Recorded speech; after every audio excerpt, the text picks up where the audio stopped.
Swag, bitch.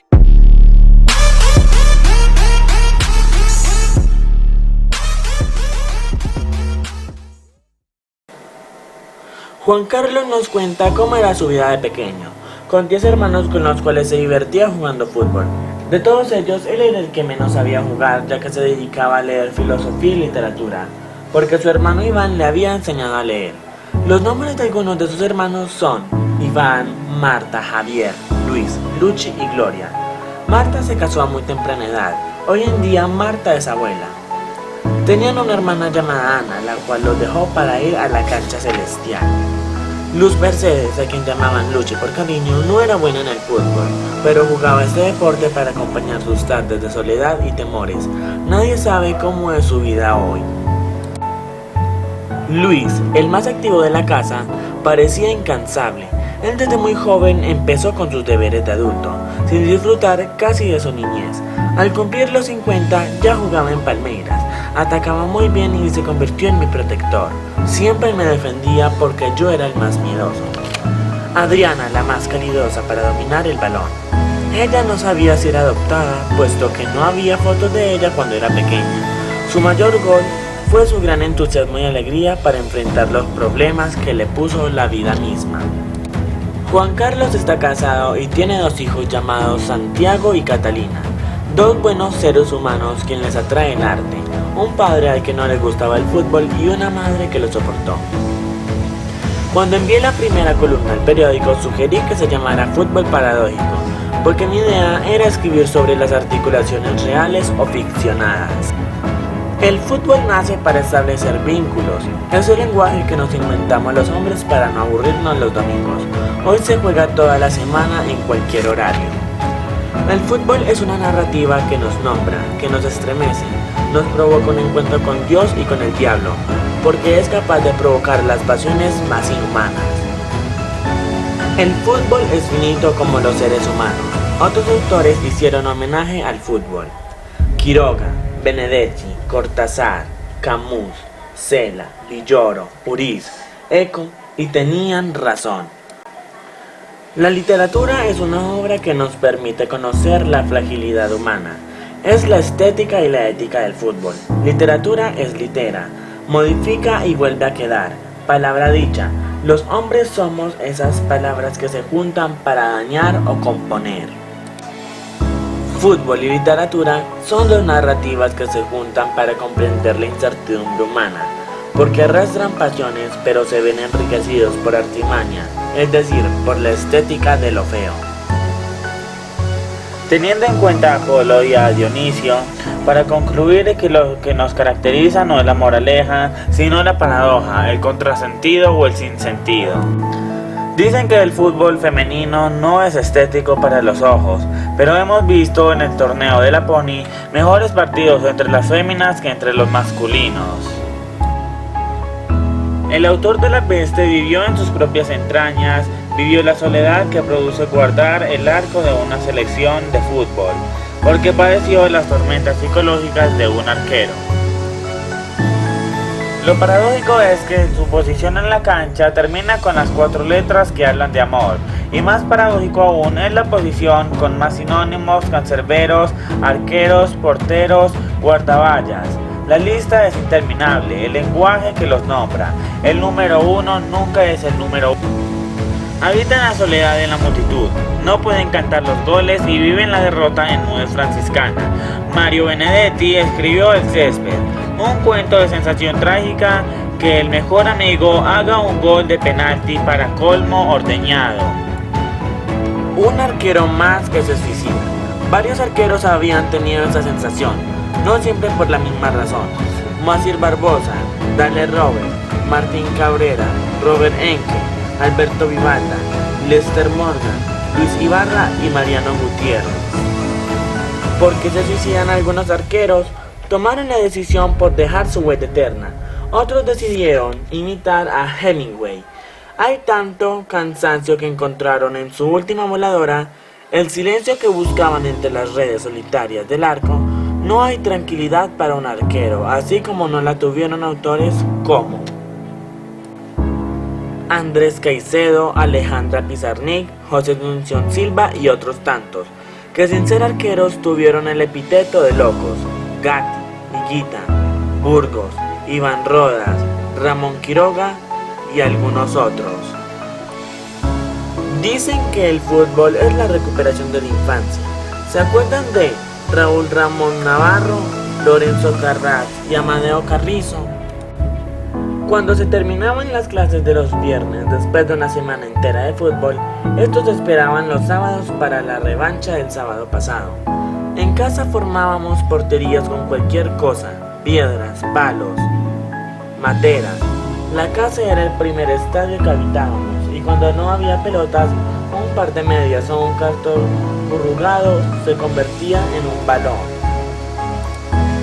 Pico y monto para escoger a los jugadores. A los menores nos dejaban de último, pero nos dejaban jugar. Cada sábado aparecían Patillas, Chichimoco, Grillo, Negro, Pelusa, Tarzán, Ñato y Juan Malo. Era eterno porque jugábamos todo el día. Con esos apodos nos bautizaron en la calle. Era la segunda familia, la segunda vida, la segunda religión. El fútbol, una ficción inventada solo por olvidar esos momentos de soledad, tristezas y angustias de las tardes. En estos partidos no había himnos, escudos ni colores, solo apodos con los que eran reconocidos en el barrio. Tampoco había árbitros o tarjetas, solo habían alegrías para los ganadores y tristeza por la derrota. Pero para eso habían las revanchas los sábados. Camilo José Cela escribió un libro en el cual nombra a personas de la vida cotidiana, hablándonos que tanto los apodos de los jugadores como en el fútbol mundial eran reconocidos. Hubieron muchos partidos, tardes de alegría, porque cada gol subía en la categoría. Esos sábados lo hacían recordar los goles de Chalaca, los mejores gambetas, las más estéticas chilenas y esos amargos autogoles. Hubieron muchos duelos, puesto que ya no estaban Mao, Negro, Caníbal ni Juan Malo. El escritor holandés Huizinga escribió un libro el cual nos habla que nacimos para jugar y que en el juego hay que prevenir, planear, estrategizar, entrenar y concentrarse para evitar los distractores. El fútbol es irracional, puesto que todo lo planeado antes no se realiza mediante el juego, es una construcción inmediata, error, azar y mentira. La mejor jugada del mundo es un gol olímpico. Este tipo de goles no se pueden planear, pero hay varios tipos de goles que se han hecho con las manos, los glúteos, sin querer, entre otros. Paradojas de la incuentística para inferir que el fútbol es más triste que alegre y más chepa que razón. El fútbol se juega entre humanos, finitos, insolidarios, erráticos e individualistas. Existen tantas definiciones sobre el fútbol como seres humanos, y tantas discusiones como las que se presentan con la religión y la política. Después de tantos años de nociones, de uso, abuso y desuso, siguen las conversaciones diarias entre intelectuales, barrenderos, recicladores y oficiales de la construcción. También los aportes de los periodistas, chavistas, uribistas, santistas. Lo común: unos defienden y otros atacan. La diferencia está en quién ataca y quién defiende. Conversaciones de religión y política. Más bien se trata de voces que circulan para conversar y compartir una cerveza después de los partidos de la recocha. Los críticos sostienen que el fútbol es una frenesí popular para aberrados. Otros argumentan que el fútbol es una manifestación inconsciente de la libido o desahogo. Los amigos del fútbol rezan, cuentan y escriben epígrafes que dicen que el fútbol es la lealtad ejercida humana al aire libre. Se sostiene que el fútbol es la única religión que no tiene ateos. El fútbol es un ritual que nace en la casa, entre materas, escobas, balones de trapo. Allí todavía no hay fuera de lugar. Humberto Eco sostiene que ningún grupo humano que haya intentado hacer una toma política, religiosa o cultural ha estado en un estadio para lograrlo. En cambio, se han tomado carreteras, colegios, cuarteles, iglesias, embajadas. ¿Por qué? La historia del fútbol ha demostrado que en los estadios se presentan masacres y que allí se han hecho las mejores peregrinaciones populares. Un estadio es un burdel de la gloria y otros piensan que el estadio está Dios y por eso se reza y se canta. Y por eso se han bautizado estadios sagrados como la Bombonera, fundado en 1940. En este estadio Martín Palermo gritó 125 goles y 125 himnos. Otro estadio sagrado es el Maracaná, llamado así por el pájaro Pirmolius maracana. Allí se confirmaron algunos jugadores como Pelé, Rivelinos, Sócrates, entre otros. Es exagerado decir que un autor uruguayo afirma que en Brasil hay más canchas que iglesias. Otros estadios son Hernando Siles, Atanasio Girardot y Defensores del Chocó, lugares marcados de historia religiosa, militar, política y humana. Los árbitros existen desde que hay juego con normas, porque implica ganar, perder y juzgar. El primer penalti de la historia fue realizado el 15 de septiembre de 1891 en Inglaterra. Esa fue la primera vez que un jugador evitó un gol con sus manos. El árbitro no supo qué hacer porque había sido una jugada inédita, tomando la decisión de cobrar un tiro libre dentro del área sin barrera, siendo este el primer penalti. Camilo José Cela escribió un cuento en el cual nos habla sobre la vida de los árbitros y de cómo tienen que tomar decisiones en un juego lleno de trampas y artilugios. El protagonista de este cuento es el árbitro Minervino, alias Gazapo, a quien ahorcaron después de un partido por una mala decisión para unos y buenas para otros. Eduardo Galeano nos cuenta que la vida de un árbitro no es fácil. Este personaje es arbitrario porque sus gestos se dirigen a su muerte. A nadie le importa qué es lo que siente o cómo vive un partido. Tiene que tomar decisiones. Es mudo, asustado y silencioso, muriéndose de ganas por chutar el balón, hacer un gol y cobrar penaltis. Quien ingresa a una cancha sin importar de qué esté formada, está consciente de que va a necesitar ayuda para entender ese juego irracional y azaroso. Hay diferentes rituales como llevar siempre el mismo color de la camiseta, hacer una oración, entrar a la cancha con el pie derecho, entre otros. Algunos agüeros se hacen tatuajes de santos y vírgenes sorteando la cancha con una moneda, cara o sello. Otros dicen que no tener relaciones sexuales un día antes del partido o salir sin la bendición de la madre o si no todo saldrá mal. Uno de los agüeros más curiosos fue el de Laurent Blanc. Él besaba la calva de su compañero antes de cada partido. En Colombia, Benjamín Urrabe maldijo al equipo América de Cali para que no fuera campeón, el cual se rompió en 1979. Aún no sabemos cómo definir estas dos pasiones, puesto que hay muchas definiciones. Sabemos que existen porque leemos literatura y jugamos fútbol, o mejor, jugamos literatura y leemos fútbol. El amor, la locura y la muerte siguen siendo perspectivas o modos de pensar.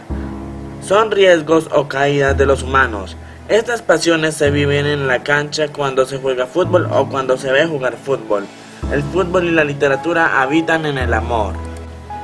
El filósofo alemán Martin Heidegger concibe que el habitar humano nos da la posibilidad de tener palabras para comunicar que el fútbol es Sorge, que significa cura para el ser humano, para el amor, para el loco, para quien ya se fue y para el fútbol.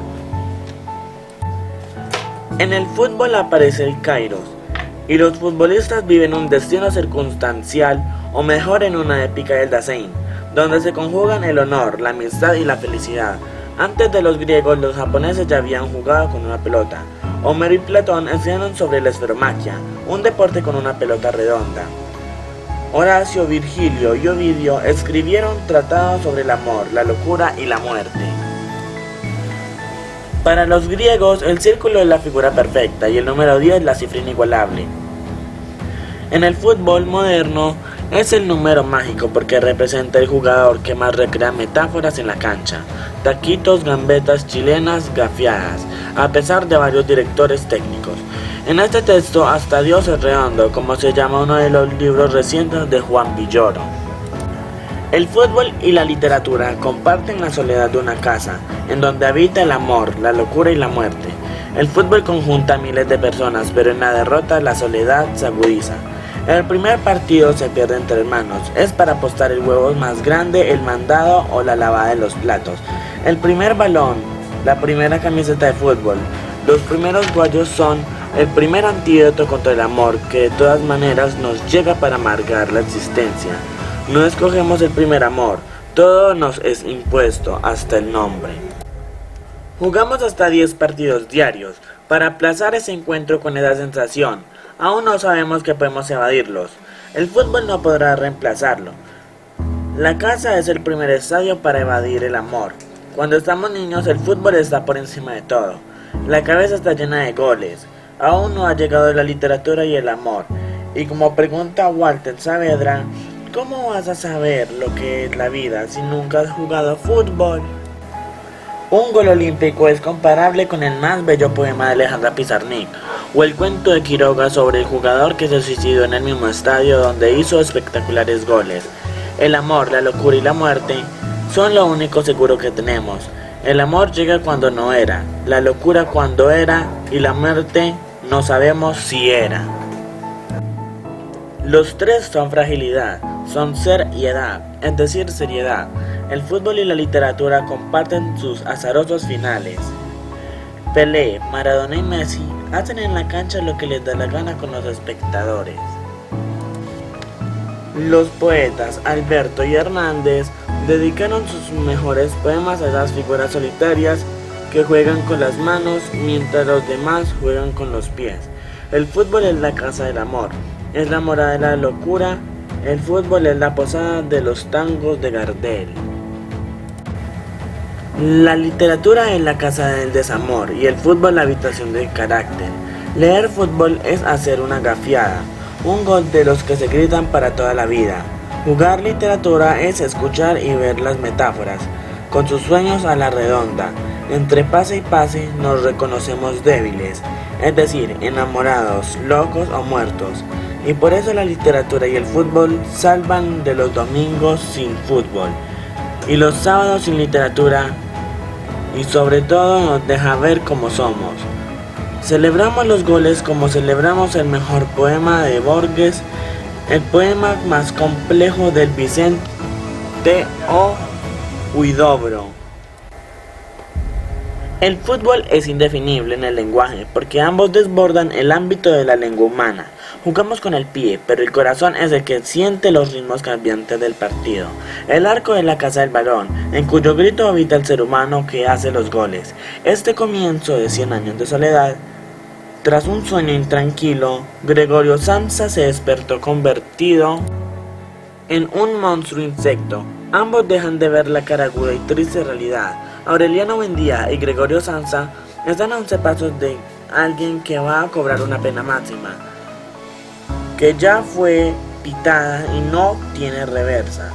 Es un minuto eterno, manos a la cintura, a las rodillas, a la cara, oraciones para que se convierta y oraciones para que no se convierta.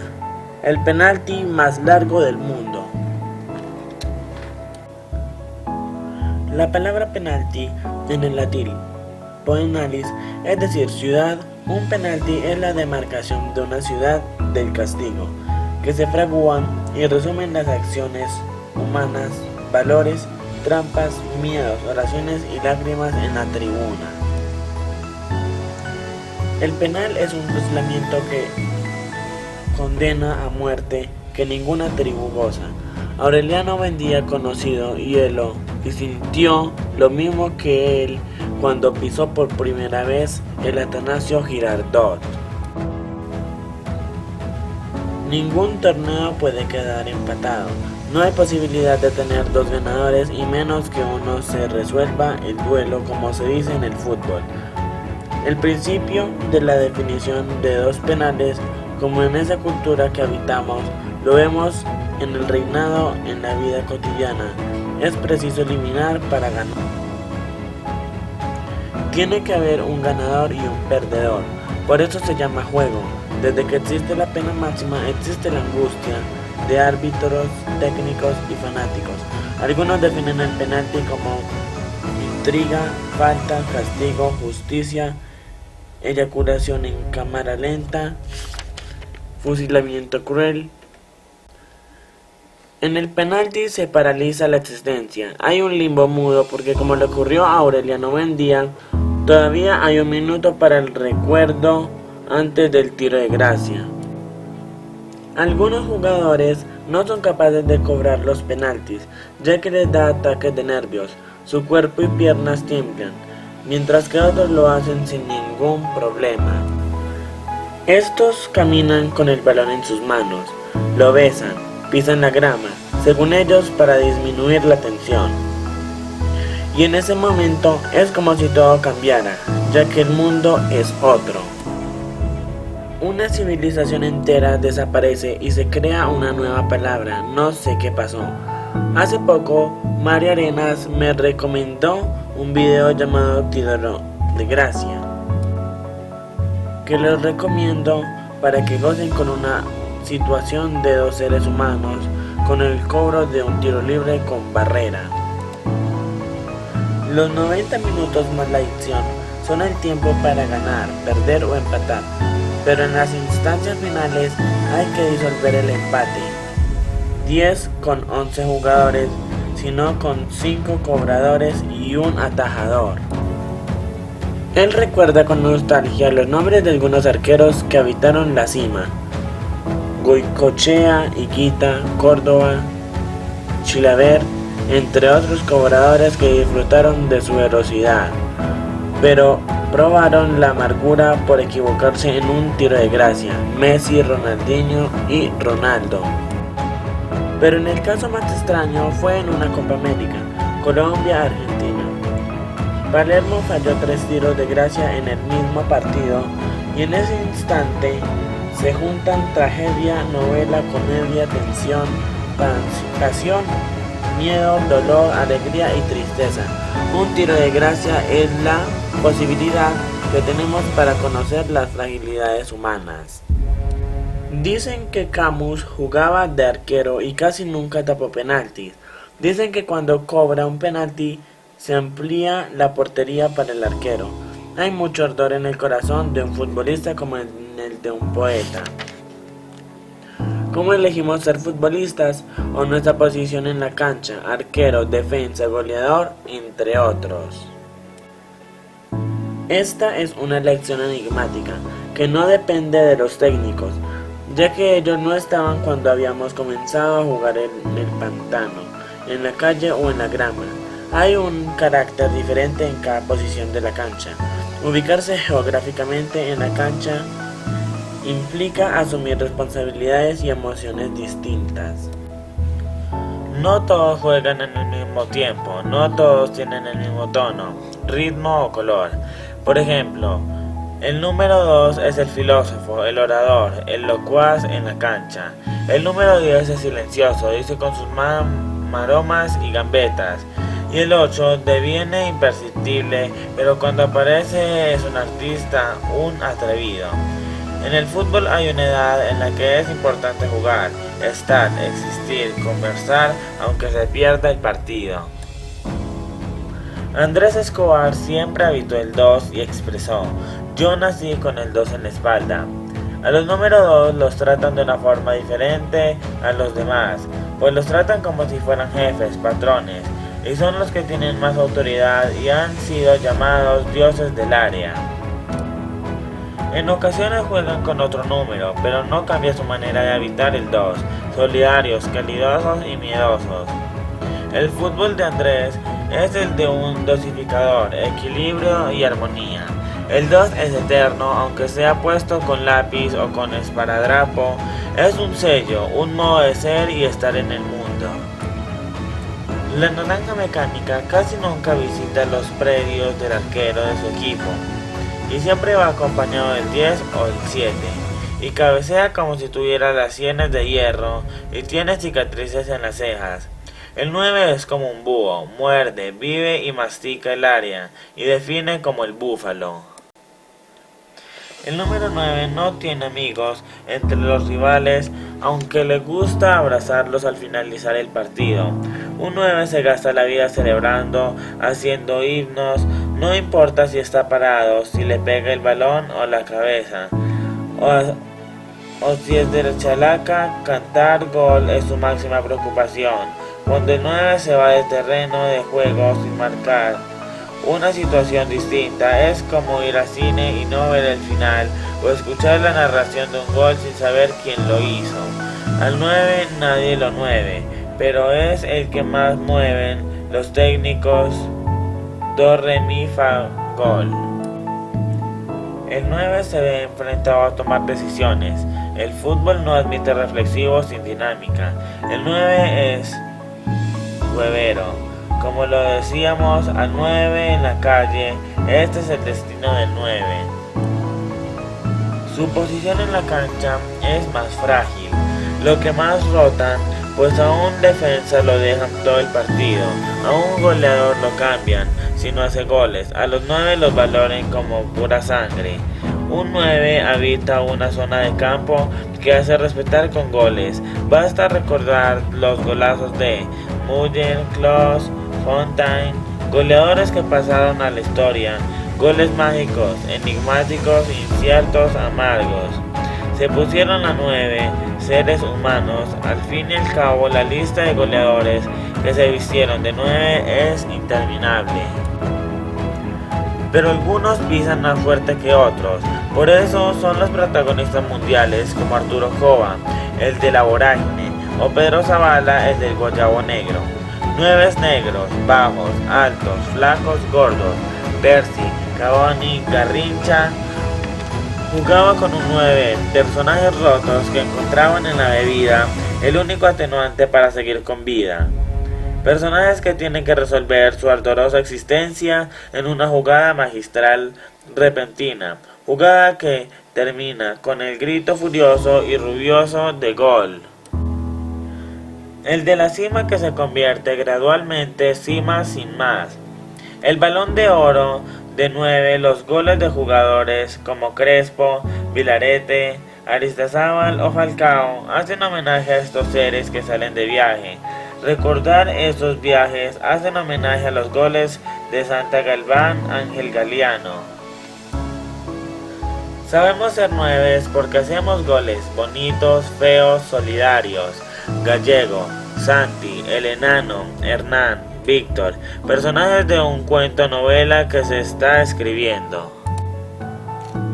Hacer gol es la continuación de la conversión al final del partido. Hacer gol es lo que cuenta, no hay que materializarlo, basta soñarlo, pintarlo en la cabeza.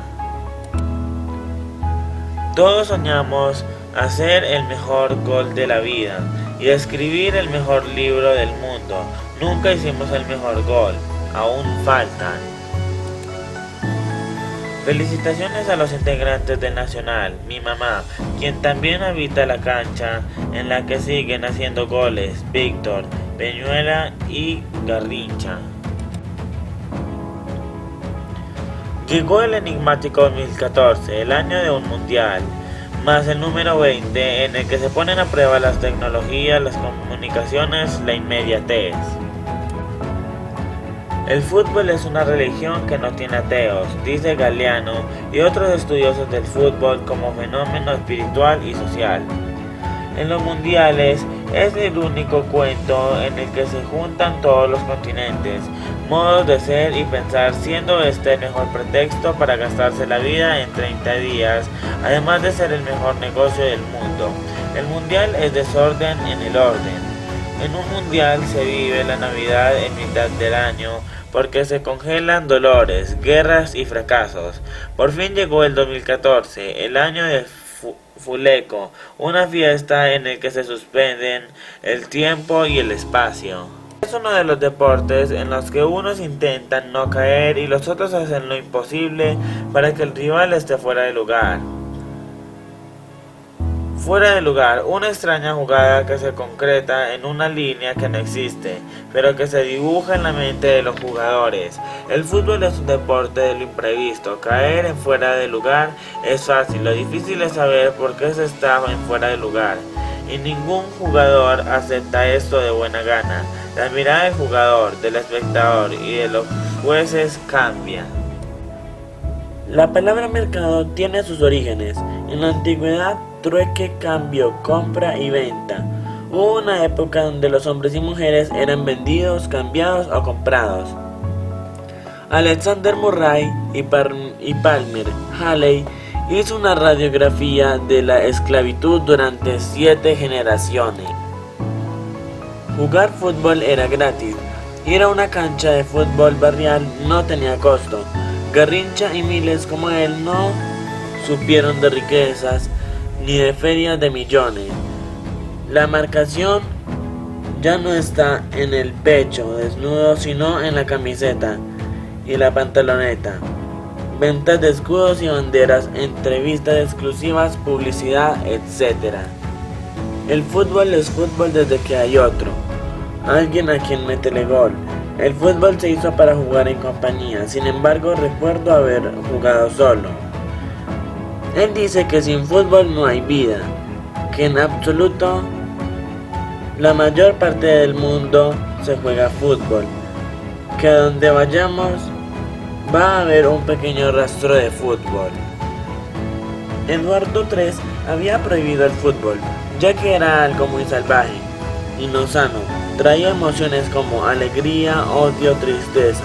Un mundial es un esplendor. Cada 4 años anuncian cuántas personas van a ver el mundial por TV. Este deporte impulsa a la mayoría de la gente a estos lugares sabiendo lo que pasa. Antes de que se extinguiera el último bullicio del Mundial 2014, es necesario afectos, negocios, miedos. Algunos profetas han pronosticado que el Mundial nos llevará a cabo por la guerra del agua, y no había poder humano para tejer de nuevo el alma futbolística.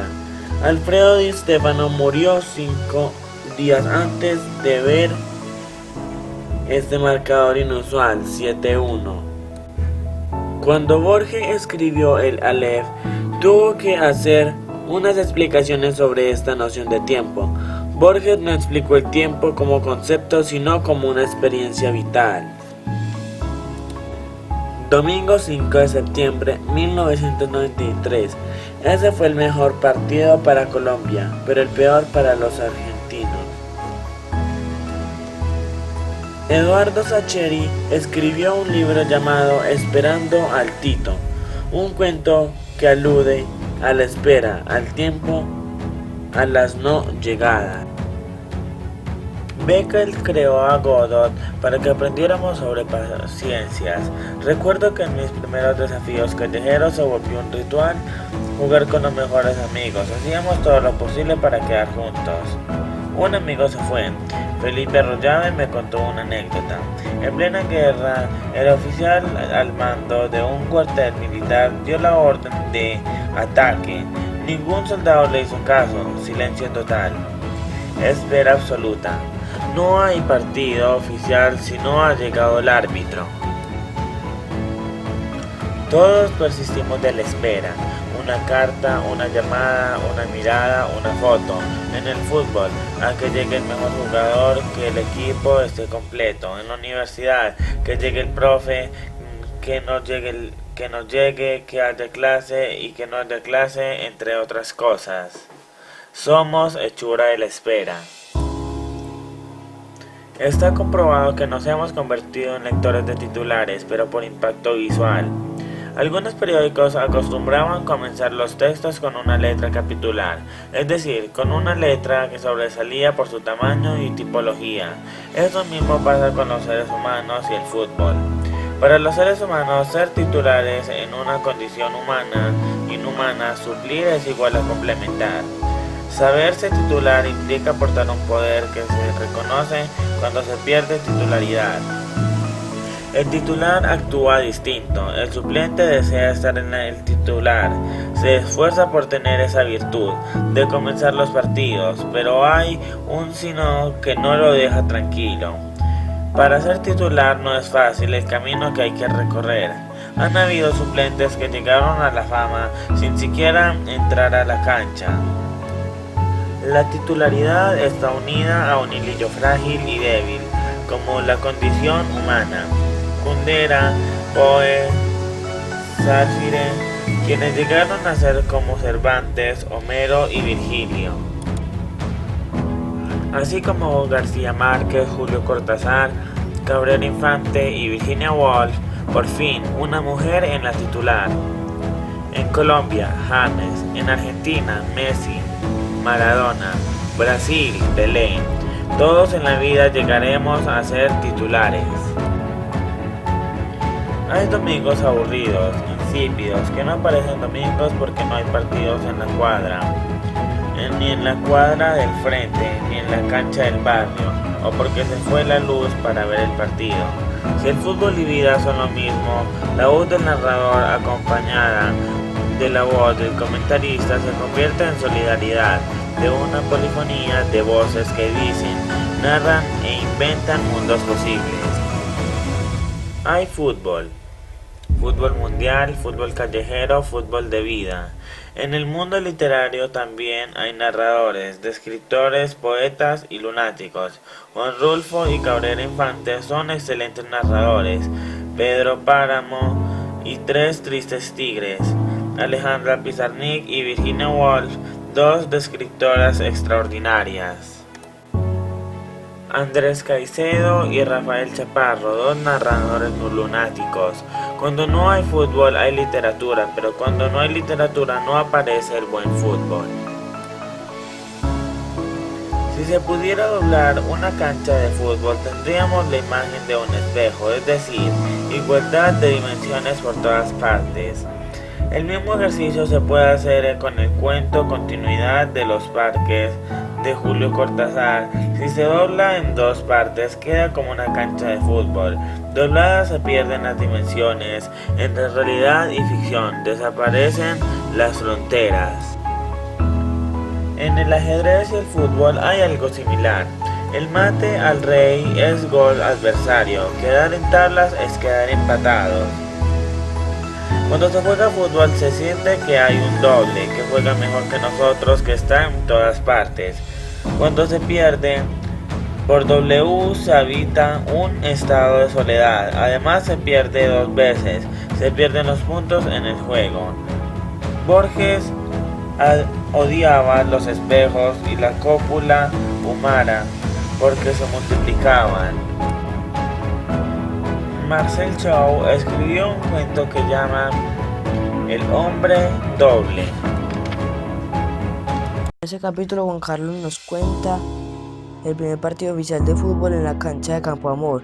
Hoy ya no recuerda por qué el equipo se llamaba así, Tupamaros, tal vez por el nombre de una orquesta musical que estaba de moda en esa época y que ponía a bailar a todos en las festividades decembrinas.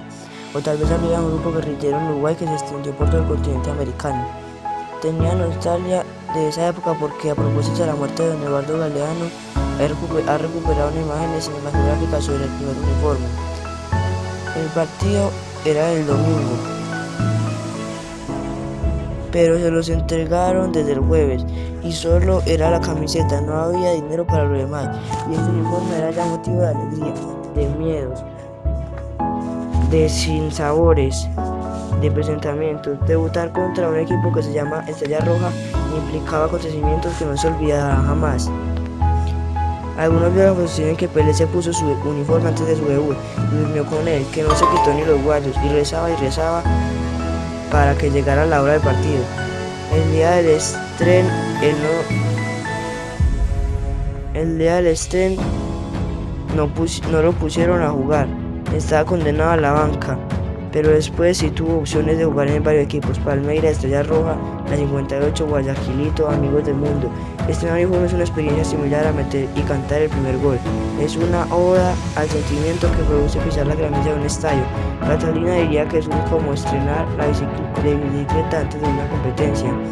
Amarrarse los primeros guayos es el mejor haiku porque es tatuarse los cordones a la piel. Las medias dan forma al contenido del partido y la meta deja ver que hay juego, que va a empezar el ritual. Estrenar uniforme es adquirir la otra piel, es afiliarse a una manera de ser y de estar en el mundo. Es comulgar con una idea apasionante. El gol nuestro de cada día es el libro de poesía que cumplió Francisco J. Uriz, o mejor, como dicen los colores de la montaña, más fútbol y menos clase. Don Eduardo, así como decidió gritar gol en lugar de teta o mamá, también se dejó morir cuando le dio la gana. Usted decidió el camino más difícil para estar en la vida, porque no le gustaba la comodidad del intelectual, que habla y escribe sin ninguna acción concreta. Lo hicieron hincha del Nacional uruguayo, al que tanto amaron y padecieron Mario Benedetti y Horacio Quiroga. Usted tomó la decisión de escribir a nuestra América y la vio ensangrentada y adolorida.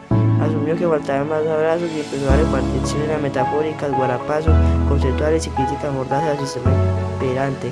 Lo mandaron lejos y lejos y lo encontró sosiego con Elena, la mujer que lo acompañó como compinche de viaje en sus últimos días.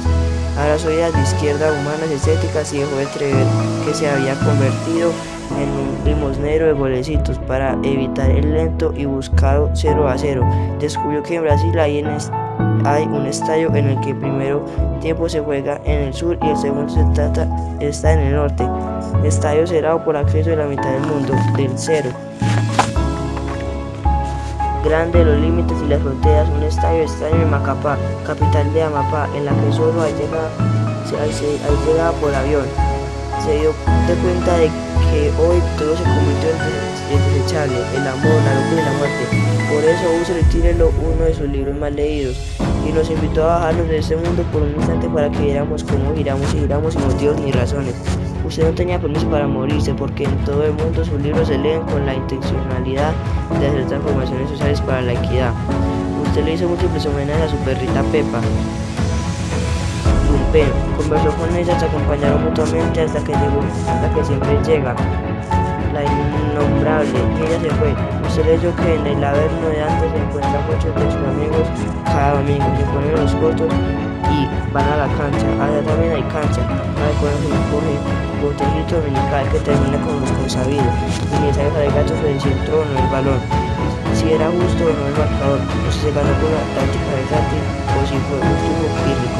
Usted tuvo tiempo para describir los frenos de Elena Espeos y palabras andantes.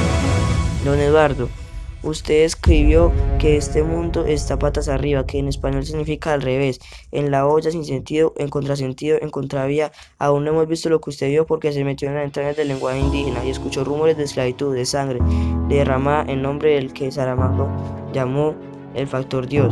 Usted no se dejó meter en la fila de los buenos, pecer o de los malos y ya. Optó por no estar en ninguna fila, o mejor, propuso otra fila, la fila de los que levantan la voz sin la conformidad, porque vio que nosotros no hemos podido. Usted vio que el fútbol es un arte poético, una discusión infinita sobre los colores que se parecen a los valores que expresan los jugadores con un balón, lenguaje que convoca como no convocan ni los políticos, ni los extremistas, ni los dogmáticos, ni los pregoneros de ilusiones. El fútbol es una fuerza extraña que resiste y apasiona porque no tiene definiciones exactas. Es un asunto del azar y la circunstancia, a pesar de sus malhadados dirigentes del fútbol como juego de la vida, es ingenuo arte de la invención. Por eso produce tanta animadversión entre los intelectuales, porque la invención es sospechosa, es una enfermedad de almas atormentadas.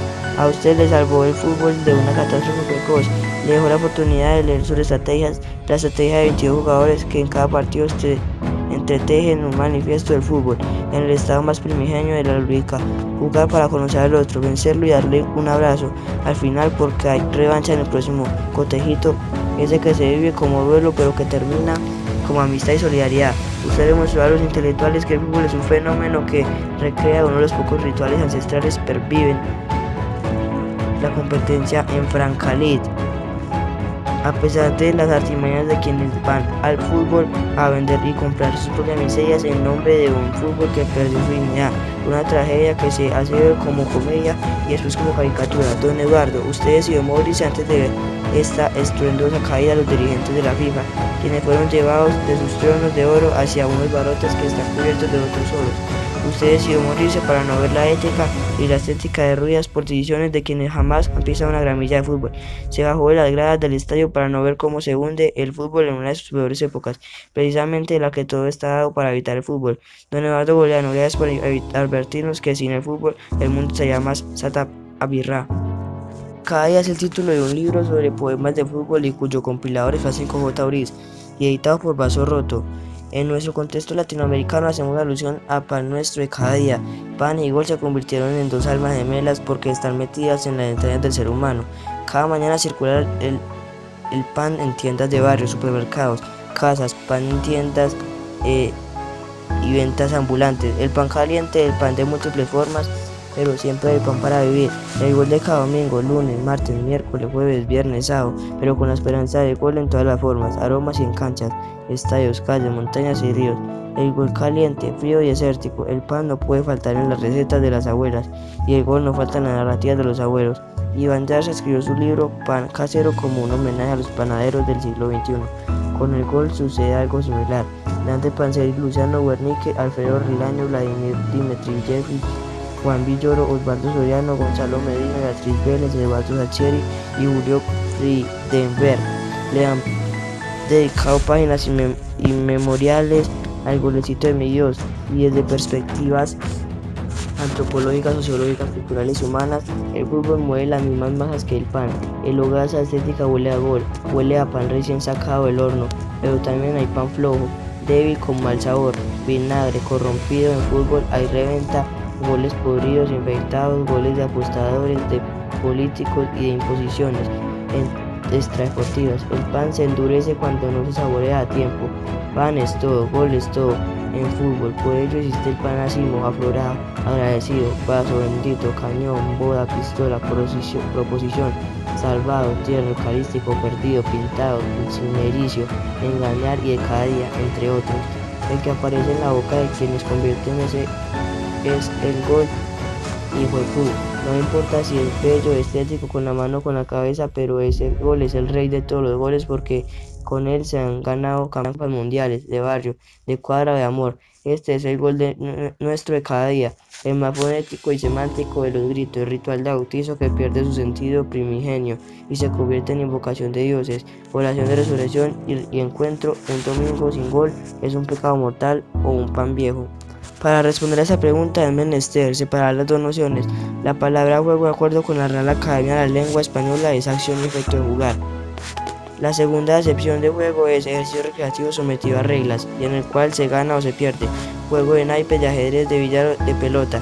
Ejercicio recreativo que se vuelve competencia porque lo recreativo no nos gusta. Lo paradójico es que el juego recreativo es el más serio entre todos los juegos. Una recocha puede ser recocha, pero se juega con todo el rigor, y por ello no nos gusta que nos interrumpan el primer juego. En ninguno. El deporte es un juego sometido a reglas. No existe en el mundo un deporte que no tenga normas, hasta cuando se juega por un maíz o por un frijol, y se juega para ganar, pero también y es lo mejor, cabe la derrota. A nadie le gusta perder, no hay entusiasmo en una derrota, pero hay rabia y desespero. Nuestra cultura forma a los seres humanos para ganar, su exitosos y ser alguien en la vida. Para Johann Huizinga, antes de que el hombre fuera Homo faber u Homo sapiens, fue Homo ludens. Huizinga sugiere que somos jugadores por naturaleza y que por ende jugar es nuestra razón por ser en la vida. Nacimos para jugar, pero necesitamos normas y leyes. Aquí aparece la noción de justicia, cómo se gana y se pierde. Alguien lo tiene que convalidar. En el juego recreativo o profesional siempre aparece el malquerido, el responsable de nuestras derrotas, el que antes vestía de negro para guardar de luto su profesión. El árbitro, un árbitro es un ser extraño, porque corre todo el tiempo y no puede estar en el juego, ocupan un lugar. Todos vamos a la pelota y él como una pelota. Toma determinaciones con las que nadie estará de acuerdo. También hay juezas y árbitros, no lo olviden. Una profesión arbitraria, un mal necesario, una presencia para que manda, aunque mande mal. Nadie quiere a los árbitros, es una condición dentro de los deportes. Cuando perdemos es por culpa del juez, cuando ganamos es porque jugamos como nunca. Jugar produce alegría y fiesta, un cotejo es un encuentro, una batalla efímera, pero están en riesgo el honor y la dignidad. Por eso hay solidaridad en un equipo, hay ética y estética, hay valores inconfundibles y se juega mejor con un conocido que con un desconocido. Los pases los hacemos de memoria con quien ya conocemos. Hay que ser avispado, hay que conseguir plata legalmente, pero si no se puede de esa manera hay que conseguir plata. El vivo, del, el vivo vive el bobo, expresiones que se oyen a menudo para justificar nuestros comportamientos. Jugar limpio significa entrar a la cancha a vivir como deportista, a respetar a un igual que es mi par, a vencerlo en franca lid y disfrutar del triunfo y la derrota, que se asuma con ética porque el responsable de mis derrotas es el equipo completo. Esa reflexión se dice de manera fácil si uno no está metido en la cancha. En ella nos descentramos, nos salimos de la ropa, hay entusiasmo, ganas de triunfo y ya no se piensa. Entonces no es fácil evitar el juego limpio. Se desaparece la infeccionalidad inicial y voy a ganar como de lugar, ser avispado y hacer lo que sea necesario para ganar. Y eso implica hacer el juego con la mano, pegar un codazo sin que me vean, escupir al otro para sacarlo del partido, amilanar al árbitro para que pita a mi favor. Por eso le doy la mano y lo abrazo antes del partido. Pero estoy pensando en hijo de pu. Mejor dicho, ganar es todo un juego. El juego limpio dentro de la sociedad es una utopía, pero es preciso tenerlo como bandera y estandarte, pero no como una fórmula comercial, sino como una consigna ética, porque ha de ser una forma. Hemos dejado uno en la camisa. La memoria es la huella o la cicatriz de nuestros acontecimientos y sin embargo aparece el olvido como atenuante, como sedante, para que la memoria no nos duela tanto. Cuando falla la memoria se acude a la fotografía, a la radio o a la televisión y se recuerdan nombres, jugadas, ciencias, situaciones trágicas, hombres, mujeres, nombres. Las imágenes en blanco y negro nos traen recuerdos inolvidables de seres humanos idénticos: Garrincha, Sócrates, Zico, Zidane, Platini, Beckenbauer, Moisés Barbosa, Blackman. Esos personajes salieron de los barrios y conquistaron el mundo del fútbol y después se convirtieron en los protagonistas de los mejores cuentos y novelas de autores como Eduardo Galeano, Camilo José Cela, Bolaño, Rafael Alberti, Ultra Blas, Camur y Cundera. La vida de sus jugadores se convirtió en material para recrear la condición humana. Todos tenemos más tendencia hacia el olvido que hacia la memoria, pero mis mejores recuerdos están tatuados en las imágenes de mi infancia.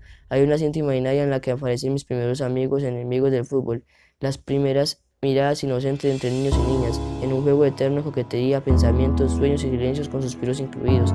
Tener aún los álbumes de los mundiales ha implicado pensar cuánto se ha transformado nuestra existencia, porque los recuerdos vitales están en relación directa con los años en los que se vivieron los mundiales: 62, 66, 70, 74, 78, 82, 86, 90, 94, 98, 2002, 2006, 2010, 2014. Los niños es la mejor cancha para errar, en el amor y en la locura. Por eso olvidamos lo que más nos duele y recordamos lo que más nos dolió. Antes de 1962 ya se había jugado 6 mundiales y cuando se acude a la memoria aparecen nombres, situaciones, coincidencias, acontecimientos que marcaron hitos en el fútbol y que es preciso retrotraer para que el olvido no los deje al margen de la historia de la humanidad. Como en la literatura, en el fútbol siempre se alude a los clásicos porque ya han pasado la prueba del tiempo. La Ilíada, la Eneida y la Odisea marcaron una ruta en la historia de la literatura porque se trata de 3 obras universales que hoy hacen parte del canon literario en los lineamientos curriculares de la literatura de Colombia. Gritar es un verbo natural dentro del campo de juego. Todos gritamos al compañero, al técnico, al contrario, pero el estadio se queda mudo cuando hay grito de gol, porque quien lo marca grita más que los demás. Gritar está en el mismo plano de correr y brincar. Son 3 verbos tan humanos como animales, porque el grito de gol se confunde con la salida de sí para abrazar al animal, que se desborda hacia su primigenia animalidad. Es decir, al lugar del abrazo del compañero, quien también se convierte en un bicho extraño. En el grito de la brama noruego, el Bar Munch ha sido interpretado de múltiples maneras y ha recibido elogios y críticas de artistas y pintores. Cuando uno se fija en esta obra se recuerda inmediatamente el grado de la desesperación de Ana Karenina, del joven Werther, de José Asunción Silva, de Quiroga y de Silva Plata, de Virginia Woolf y de filósofos y escritores que vivieron el límite vertiginoso de sus vacíos y plenuras.